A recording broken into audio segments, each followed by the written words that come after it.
आज जाके देखो कहां खरीद हो रही है, मंडियों में जाके देखिए क्या दुर्दशा किसानों के सामने। धान आपका एक तरफ कट रहा है, दूसरी तरफ निर्यात पे प्रतिबंध सरकार कौन है जो लगाती है, क्यों लगाती है? तो किसान के हाथ से धान निकल जाएगा, व्यापारी के हाथ में जाएगा, उसके बाद जो बड़े व्यापारी हैं वो तय करेंगे। और आज जो प्रतिबंध सरकार लगा रही है, जब आपकी फसल पकने को जा रही थी, जो अब बुआई करता है किसान, तभी जो है दाम को मारने के लिए साजिश रची जाती है और ऐसे फैसले सरकार लेती है। और जब आप फसल बेच दोगे, तो किसान फसल बेच देगा, तो निर्यात पे प्रतिबंध रातों रात हट जाएगा। प्रतिबंध आपसे पूछ के ना लगाए जाते हैं, ना आपके फायदे के लिए हटाए जाते हैं। आज तक कॉमर्स मिनिस्ट्री के इन फैसलों को, छोटे बड़े फैसलों को आप देखेंगे, हर एक फसल को उन्होंने ऐसे, खेती कर रहे किसानों को ऐसे ही मारा है। आलू में जब से भाजपा की सरकार आई है, बहुत विद्वान किसान यहां बैठे, मैं पूछना चाहता हूं, एक भी साल आलू में कोई फायदा हुआ हो?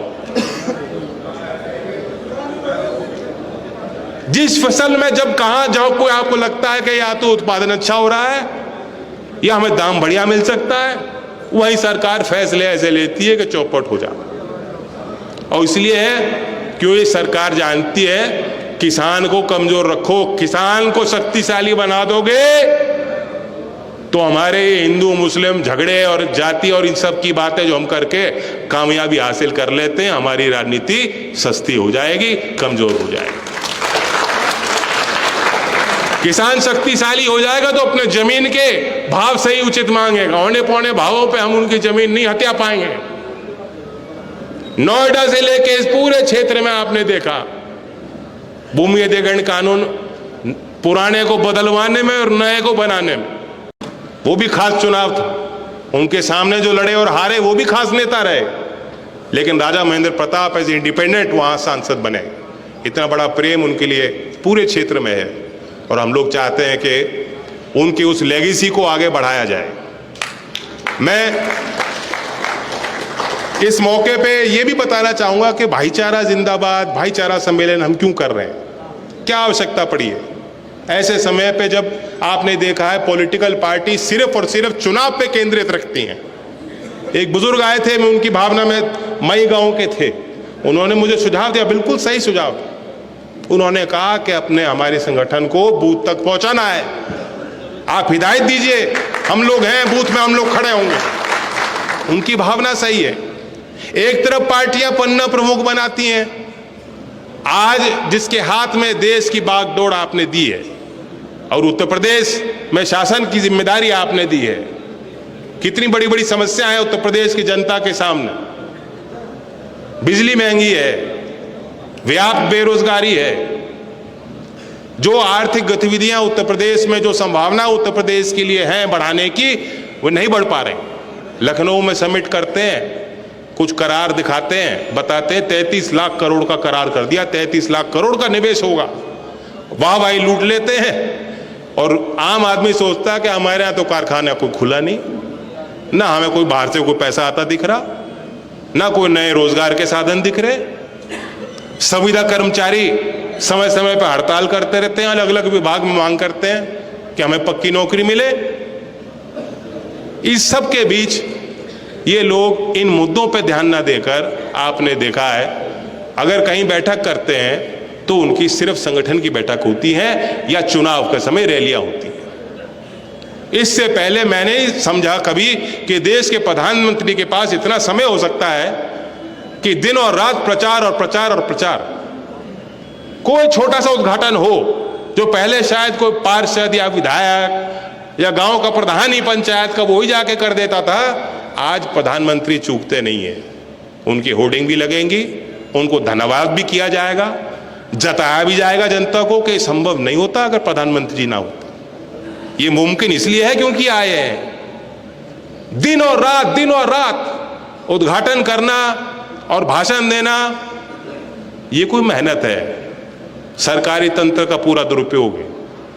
सरकारी मलाई खा रहे हैं और अपने आप को ईमानदार बताते हैं। दूसरी तरफ हमारे मुख्यमंत्री हैं, पहले हमने ऐसी शासन व्यवस्थाएं भी देखी हैं कि आम जनता आम कोई व्यक्ति जिसकी कोई शिकायत हो, जनता दरबार लगती थी, मौके मिलते थे, मुख्यमंत्री भी अलग अलग जनपदों में जाते थे, अधिकारियों की भी वो क्लास लगाते थे, पूछते थे, सर्वेक्षण करते थे, लोगों से मिलकर उनको पता लगता था कि जमीन क्या है, जमीन की आवश्यकता क्या है लोगों की, और जमीनी हकीकत को जान करके सरकार की योजना कैसे बननी चाहिए, ये अपना विवेकपूर्ण फैसले लेने का और करने का मौका मिलता। कि खड़े मत हो जाना मुख्यमंत्री के सामने। इस तरह का आतंक मैंने कभी किसी जनता दरबार में तो देखा नहीं। ना ही मैं सोचता था कि किसी मुख्यमंत्री के पास इतना समय होगा कि रोज घंटों आप पूजा पाठ में लगा दो, दिया लगाना, दिया सजाना, उनके आगे जो पूजा पाठ में अपने उसमें वंदना में डूबे रहना, इतना समय नहीं होना चाहिए। एक एक मिनट का हिसाब इन लोगों को आपको देना चाहिए। आज के जनप्रतिनिधि कैसे खुले घूम रहे हैं, कोई पूरी छोड़ दी रखी हो जैसे जनता ने उनको, कहीं कुछ नहीं करना। उन्हें लगता है कि वोट तो मिल जाएगी, वोट मिलेगी, कभी पाकिस्तान का डर दिखा दो वोट मिल जाएगी। अब इस बार लाए कनाडा से लड़ना, हमें पाकिस्तान से हमें कोई झगड़ा नहीं, अब तो कनाडा का इलाज करेंगे, कनाडा का इलाज करने निकले हैं। तो हर चुनाव में कोई ऐसी चीजें खड़ी कर देते हैं, लोगों का जो मन था वो बदल जाए। आखिरी वक्त पे ऐसी चीज लाएंगे कि आदमी सोचेगा कि भाई चलो एक बार मौका दे दो, शायद कुछ ठीक हो जाए चीजें। लेकिन आप हिसाब लोगे तो आप समझोगे कुछ ठीक तो कुछ भी नहीं हो रहा।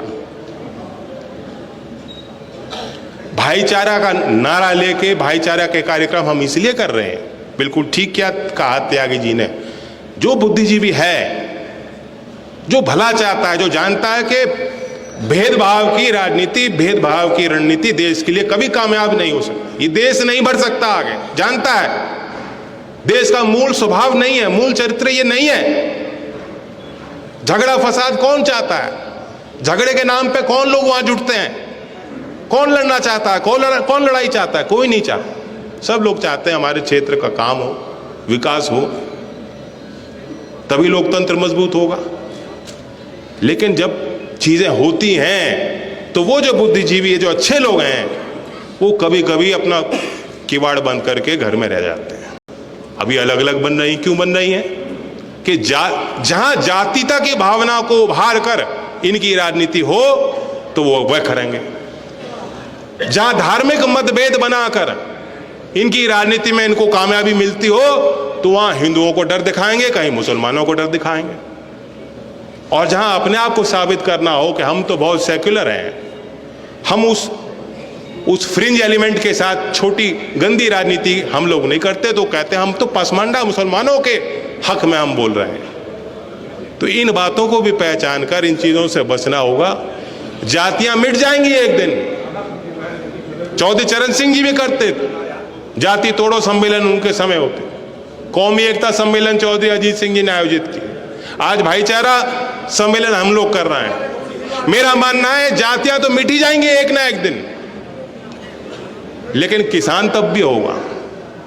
जिस दिन जातियों में आपस में भेदभाव नहीं होगा, भारतीय समाज एकजुट होगा, किसान तब भी होगा।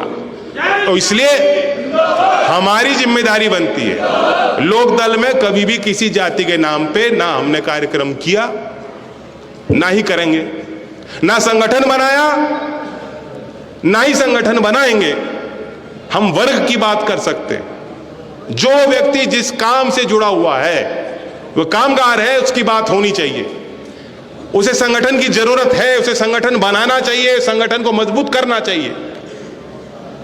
जो असंगठित क्षेत्र में मजदूरी कर रहे हैं, जो बुनकर हैं, उनको संगठन की जरूरत है। ये देश में छोटे व्यापारी हैं, मारे जा रहे हैं, आज ठप हो गए उनके काम, उन्हें संगठन की जरूरत है। और देश में जो किसानी कर रहा है किसान, आज आपके हित का कोई एक फैसला ये सरकार नहीं ले रही।